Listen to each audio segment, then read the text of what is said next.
आज हम अध्ययन करेंगे प्रायोगिक भूगोल में समोच्च रेखा का, कंटूर लाइंस का।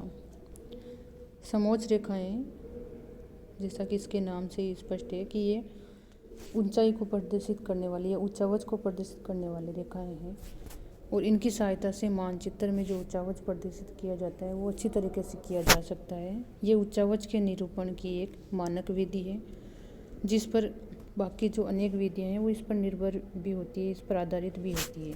समोच्च रेखा मानचित्र में सर्वेक्षण द्वारा निर्धारित जो स्थानिक ऊंचाइयाँ हैं उनके अंतर्वेशन से बनाई जाती है। इनको बनाने की जो विधि है या जो बनाने का जो तरीका है उसको हम बाद में देखेंगे। अभी हम इनको देख लेते हैं होती क्या है, इनका क्या उपयोग है। समोच्च रेखाओं के द्वारा मानचित्र में समुद्र तल से धरातल के समान ऊंचाई वाले स्थानों का प्रदर्शन होता है।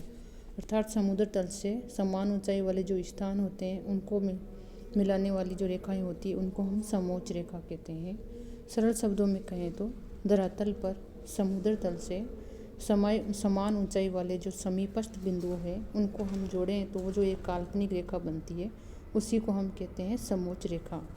यदि किसी स्थल रूप पर समुद्र तल से समान ऊंचाई वाले स्थानों को जोड़ते हुए कुछ रेखाएं अंकित कर दें तो समुद्र तल से लंबवत दिशा में ऊपर से नीचे की ओर देखी गई इन रेखाओं की आकृति को कागज पर या किसी समतल सतह पर बना दें तो ये उस स्थल रूप का समोच्च रेखी मानचित्र होगा।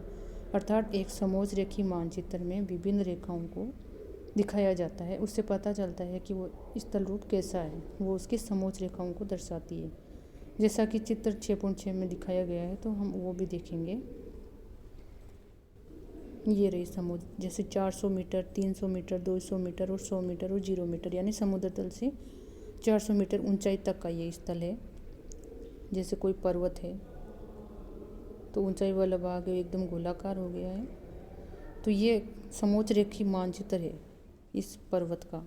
पर्वत कह दो या ऐसा जो भी टीला है उसका समोच्च रेखी मानचित्र है। समोच्च रेखी मानचित्र में किन्हीं दो उत्तरोत्तर समोच्च रेखाओं के मानों का अंतर है वो समोच्च रेखा अंतराल कहलाता है। मानचित्र में साधारणतया समान समोच्च रेखा अंतराल पर समोच्च रेखाएं खींची जाती है, परंतु कभी कभी परिवर्तनशील समोच्च रेखा अंतराल है उसका भी प्रयोग किया जाता है। उदाहरण के लिए पर्वतीय क्षेत्रों के जो समोच्च रेखी मानचित्र है उनमें एक निश्चित ऊंचाई के पश्चात में समोच्च जो रेखा अंतराल है उसमें कभी कभी वृद्धि कर दी जाती है। पर्वतीय क्षेत्रों की बात कर रहे हैं। कुछ विद्वान केवल छोटी मापनी पर बने मानचित्रों में ही समोच्च रेखा अंतराल के परिवर्तन को उचित मानते हैं। यहाँ पर ये समोच्च रेखी मानचित्र दिखाया गया है। इन दो समोच्च रेखाओं के बीच का जो अंतर है ना, जैसे 400 और 300 के, तो वो समोच्च रेखा अंतराल कहलाता है। बड़ी मापनी पर बने स्थलाकृतिक मानचित्रों में यथासंभव समान रेखा अंतराल पर समोच्च रेखाएं बनानी चाहिए, ऐसा कुछ विद्वानों का अनुमान है। समोच्च रेखी मानचित्र को देख करके प्रवणता का भी अनुमान हो जाता है और चूंकि समोच्च रेखाएं हैं वो समुद्र तल से विभिन्न ऊंचाई वाले स्थानों को प्रदर्शित करती है, तो इससे स्पष्ट है कि मानचित्र में जहाँ समोच्च रेखाएं पास पास होंगी वहाँ की हम प्रवणता या ढाल की मात्रा देखेंगे तो वो अधिक होगी और जो दूर होगी उनका ढाल अपेक्षाकृत कम होगा। मानचित्र में समोच्च रेखाएं बनाते समय हम किन बातों को ध्यान में रखना चाहिए, यह है समोच्च रेखाएं लघु मोड़ों से रहित होनी चाहिए और लगातार एक समान निष्कोण वक्रों के रूप में खींची जानी चाहिए। समोच्च रेखाएं बनाने से पूर्व मानचित्र में अपवाह तंत्र को भी बना लेना चाहिए जिससे कि समोच्च रेखाओं को सही बिंदुओं से गुजारा जा सके। अधिक ऊंचे क्षेत्रों का उच्चावच प्रदर्शित करने के लिए समोच्च रेखा अंतराल को सदैव बड़ा रखना चाहिए, ज़्यादा ऊंचे क्षेत्रों को दिखाना हो तो। प्रत्येक समोच्च रेखी मानचित्र के नीचे समोच्च रेखा अंतराल लिख देना चाहिए कितना है। समोच्च रेखाओं के मान है वो एक सीध में प्रत्येक रेखा के ऊपर ऊंचाई की ओर लिखे जाते हैं। कभी कभी रेखाओं के मान उनके ऊपर लिखने के बजाय रेखाओं को एक सीध में खंडित करके प्रत्येक रेखा के मध्य में उसका फीट या मीटर में मान लिख दिया जाता है। यदि समोच्च रेखी मानचित्र का बाद में लघुकरण किया जाना हो तो समोच्च रेखाओं और स्थानिक ऊंचाइयों के मान आवश्यकता अनुसार कुछ बड़े आकार में लिखने चाहिए जिससे लघुकरण के पश्चात मानचित्र में उन्हें सरलतापूर्वक पढ़ सके। तो ये लघुकरण करने की बात है। यदि अधिक मान वाली किसी समोच्च रेखा से घिरे भाग में कोई गर्त या क्रेटर स्थित हो तो उस गर्त को दिखाने के लिए जो समोच्च रेखा के अंदर की ओर छोटी छोटी रेखाओं से छायाकरण कर देना चाहिए, जिससे पता चल जाता है कि वहाँ गर्त है। मानचित्र में समोच्च रेखाएं एक किनारे से दूसरे किनारे तक या बंद प्रतिरूप से बनानी चाहिए, अर्थात उन्हें मानचित्र में लटकी हुई अवस्था में नहीं छोड़ना चाहिए, उनको बंद करना चाहिए।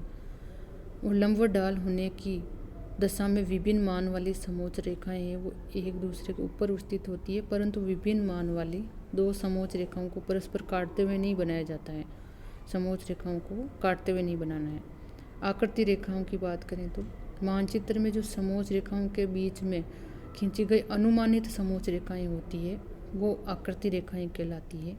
समोच्च रेखाओं में और आकृति रेखाओं में मुख्य अंतर यही होता है कि समोच्च रेखाओं का अंतर्वेशन है वो सर्वेक्षण के द्वारा निर्धारित जो स्थानिक ऊंचाइयां हैं उनके अनुसार किया जाता है, जबकि आकृति रेखाओं को किसी स्थलाकृतिक लक्षण के क्षेत्र में दिखे गए रूप के अनुसार अंतर्वेशित करते हैं। तो इस प्रकार समोच्च रेखाओं से किसी स्थान की समुद्र तल से जो वास्तविक ऊंचाई है उसका बोध होता है, जबकि आकृति रेखाएं हैं वो दो समोच्च रेखाओं के मध्य में स्थित किसी बिंदु की समुद्र तल से अनुमानित ऊंचाई ही बताती है।